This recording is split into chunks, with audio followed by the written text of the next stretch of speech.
Canalización para el Tetal de Daniel José Queraltó. Bienvenido, buenas noches. Hola, me cuesta bastante elucubrar los altibajos que mi 10% puede tener. En esto hay un contrasentido. Voy a abusar de mi receptáculo, el 10% encarnado de Jonathan, para tratar de mostrar ese contrasentido. Mi 10% es un ser que se ha elevado muchísimo, y gracias a su obra generosa, valiente, pero a su vez amplia de criterio, ha tenido el mérito de elevarme a mí espiritualmente. He subido de plano. ¿Esto ha sido en esta encarnación? Sí, ha sido en este último tiempo, y ha sido maravilloso. ¿Y por qué crees que tu 10% tiene esos altibajos? ¿Cómo lo ves tú?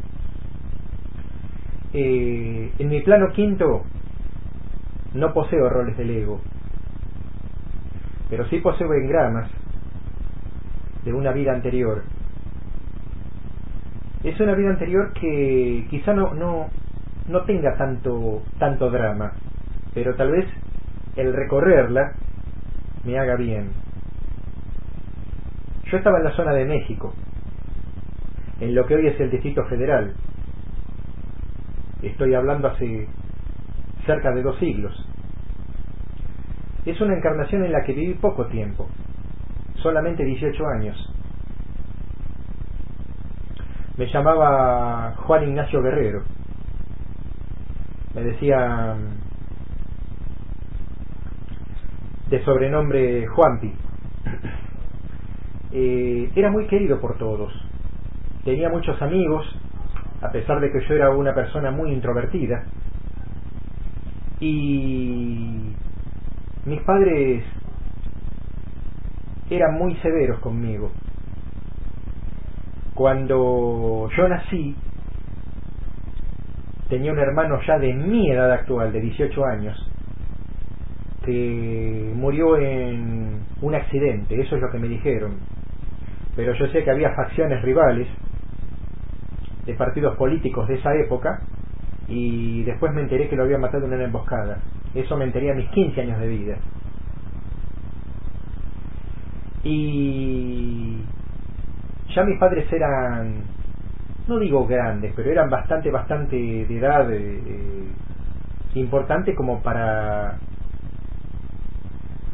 que mi madre haya quedado embarazada, y sin embargo ha quedado embarazada de mí. O sea, me llevaba 18 años con mi hermano, el que falleció cuando yo nací. Y es como que a mí nunca me vieron como un hijo, es como que siempre tomaron distancia conmigo, y yo me sentía como no querido, me sentía como rechazado. Aparte yo tenía una amplitud de criterio tan grande era mi amplitud de criterio, y comprendía a mis amigos, tenía amigas que me querían mucho. Era tan introvertido que hasta era tímido, al punto tal de que nunca me pude involucrar afectivamente con ninguna joven. Había una joven, María Sol del Pilar, que era un ángel encarnado, y nunca tuve el coraje como para decirle lo que yo sentía, la admiración que yo sentía por ella. Y finalmente Guido, que era un pretencioso descendiente de familia italiana, no sé si conquistó su corazón, o ella, al ver que yo no me acercaba, se acercó a él.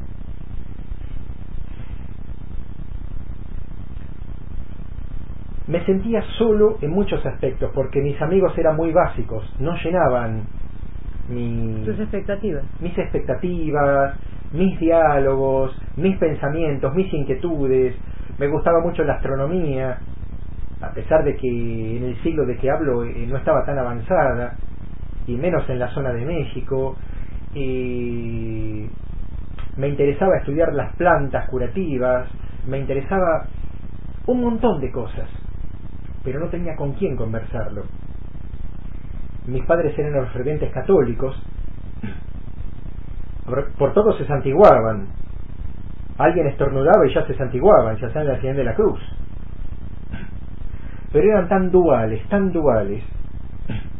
para las fiestas mexicanas de San la Muerte, ellos participaban como el peor de los no creyentes.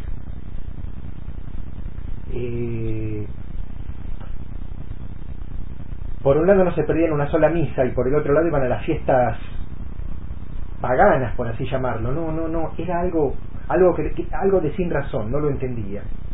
Me sentía muy solo. ¿Y por qué falleciste en esa encarnación?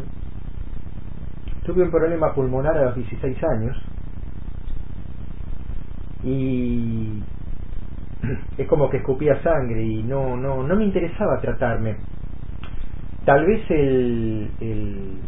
como dicen en la iglesia, ¿no? El pecado era no haberme querido, pero no sé hasta qué punto estaba apegado a esa vida.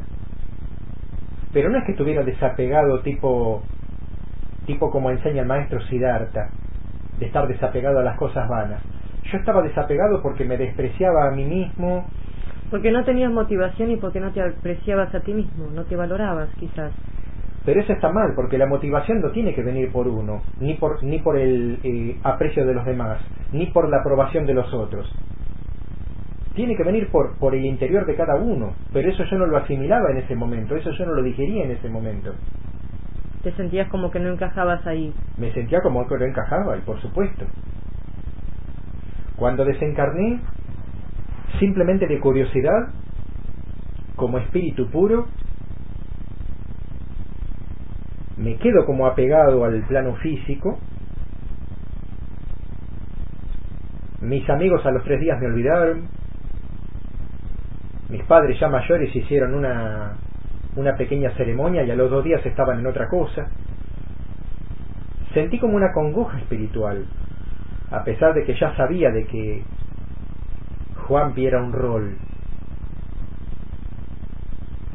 Pero bueno, uno se encariña con los roles, pero no sé si está mal eso, yo creo que no está mal. Una cosa es el apego por las cosas vanas, que no tiene ningún sentido. Y otra cosa es el apego afectivo. Y otra cosa es el apego afectivo, que no está mal. El querer a un amigo, el querer a una familia, eso no está mal, y lo sigo diciendo hoy como espíritu ya avanzado, plano quinto. En esos 18 años hice mucho bien. Ayudé a muchos amigos a resolver sus problemas, orienté a otros, 2 jóvenes amigas también, que venían de Puebla, de una ciudad vecina, y bueno, fui muy querido. Tal vez en ese momento lo que me restaba de ego era el que me exigía que no me olvidaran. Es posible. Porque si tú estás exenta de ego, no te tienes interesa, por qué. no te importa. Claro. No es fácil ese desapego, no es sencillo. Tú te acerencias con algo y obvio que te da gusto que te acepten, que te quieran, que te necesiten, que te extrañen, pero por supuesto que sí. La palabra humano en el plano físico le dan un significado distinto al contexto del diccionario. Humano es el que siente, el que ama, el que le duelen las cosas, y quizás yo no estoy de acuerdo con esa frialdad de algunos maestros espirituales de no apegarse a nada. No sé si estoy de acuerdo del todo, y lo digo hoy y me hago cargo de lo que digo como plano quinto. Lo digo hoy y lo pienso hoy y lo estoy razonando hoy y lo estoy conceptuando. Todos necesitamos dar y que nos den mi querido guía amor. Jonathan dice que el que necesita es el ego.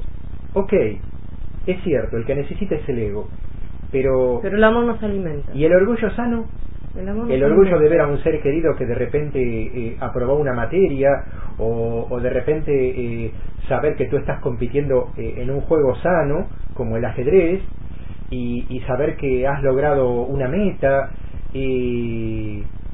Acá no estamos hablando de tonteras, estamos hablando de algo importante. Las metas personales forman parte de nosotros también. Entonces seguramente me quedó un engrama de esa vida como Juan Ignacio, donde no todo el mundo aprobaba mi manera de ser, mi manera de pensar, donde a veces pasaba inadvertido, hasta pasaba inadvertido por los que eran mis padres biológicos. Y muchos de esos engramas, inconscientemente, muy dentro, seguramente los arrastro en esta vida. Por eso quizá a veces soy tan meticuloso con mucha gente que conozco. Y quería transmitir eso. Me siento muchísimo más aliviado y estoy seguro que ese engrama fue absolutamente borrado, porque lo conceptúo que fue borrado. Tengo una paz, un alivio, una calma, una luz que me rodea, tan linda, de un color blanco brillante, con tintes naranjas, tan linda, que me gustaría compartirla contigo como 10% de Karel. Es simplemente eso. La luz blanca seguramente es que estás muy cerca de esa energía, de ese amor del Padre. Seguramente que sí, y le agradezco a Eón el que me permita ser bañado por esa luz. Te pido que confíes más en vos, que te quieras un poco más y bueno, fuerza, porque eres un espíritu de luz que tiene mucho para dar. ¿Sí? Está bien. Sigue estando en contacto conmigo, por favor. No tú como 10%, aunque también lo deseo, sino también tu 90% Karel, que también esté en contacto conmigo. Mi Tetán y yo estamos siempre muy unidos. Tenemos una comunicación muy fluida. Lo sé. Así que siempre te voy a estar acompañando. Por eso sé y lo conceptúo de que tú eres un Tetán operante 14. Tienes el mismo nivel de Jonathan como Tetán operante. Hasta todo momento. Hasta todo momento y toda la luz.